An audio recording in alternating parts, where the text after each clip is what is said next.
jours de prière et de délivrance.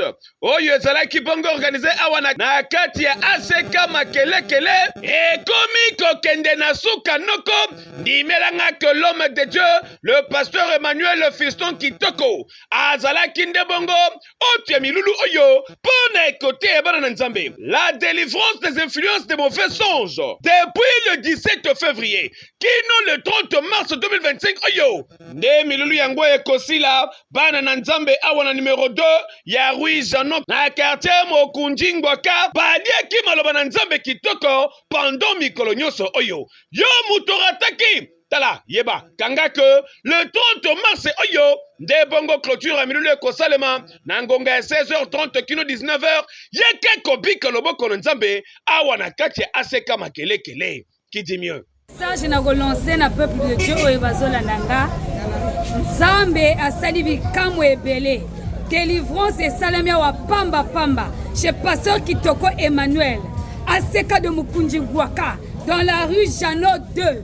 Nzamba asaleli biso ya minene lokola pe touti koyamba papa na biso évêque mapamboli pamba pamba ba témoignage ebele boyaka boyaka tobengi bino boyaka na ACK Makelekele. Merci, je m'arrête là. Programme à 40 jours.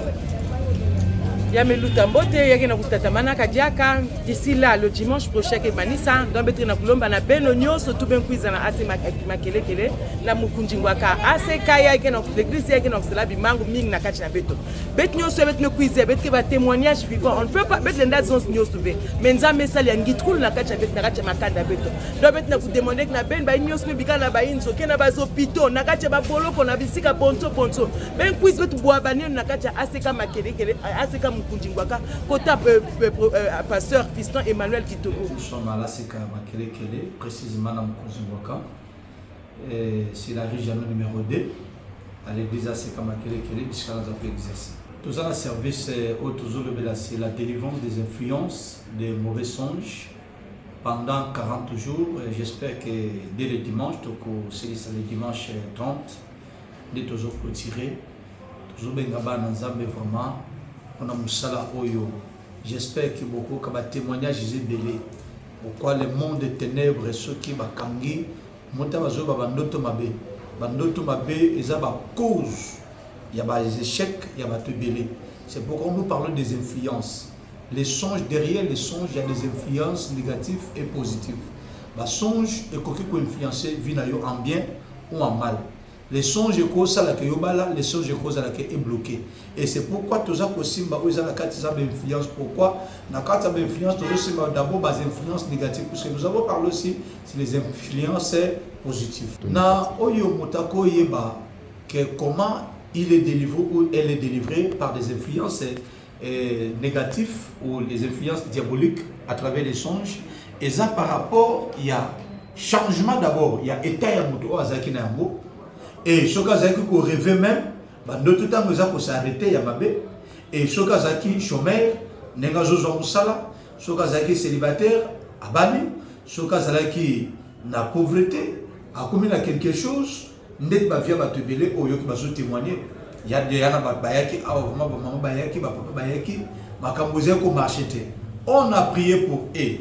Et aujourd'hui, l'influenceuse là qui va remarquer que les choses ne marchent pas. Et comme il peut marcher, c'est par là toujours que vous avez délivré. Normalement, service Ezaka pour la bande ACK Makelekele. Ezaka pour l'accord de Christ. Vous savez, il y a plusieurs personnes qui vont souffrir. Dans la maladie, dans le chômage, dans le célibat, dans le kamobele. Ezaka bato na Makelekele.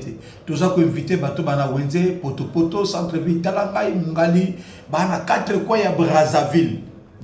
C'est-à-dire qu'il y a un problème. Au monde, il y a un problème. J'espère que au monde, il y a tant toujours ça, au moins libérer puissance, la carte de délivrance. C'est-à-dire qu'il y a un bazar au Kangama. Bateau, nous sommes bazar quand on va vers la Makelekele. Tu as un Wenze, tu as un Plateauville, Poto, tu as un 4 coins à Brazzaville. Mikalou, Kombo, Mukondo, tu as un Babayanga, Banganga Lingolo, Bakongo, c'est-à-dire qu'il y a 4 coins à Brazzaville, Zokoya. Nous mona musali salama zamba za ko utiliser biso na ndenge moko vraiment extraordinaire et ça grâce à Nzambe et toza ko inviter mutu nyonso au cœur de Christ aux musulmans ezala oza nani ozala oza na bouddhiste oza nani wana problème moko ya bas influence diabolique ya bandoto mabe esilaka te olalaka te na butu toza koinvite yo yaka na kata mosala ya monene tozoklotire dimanche 30 mars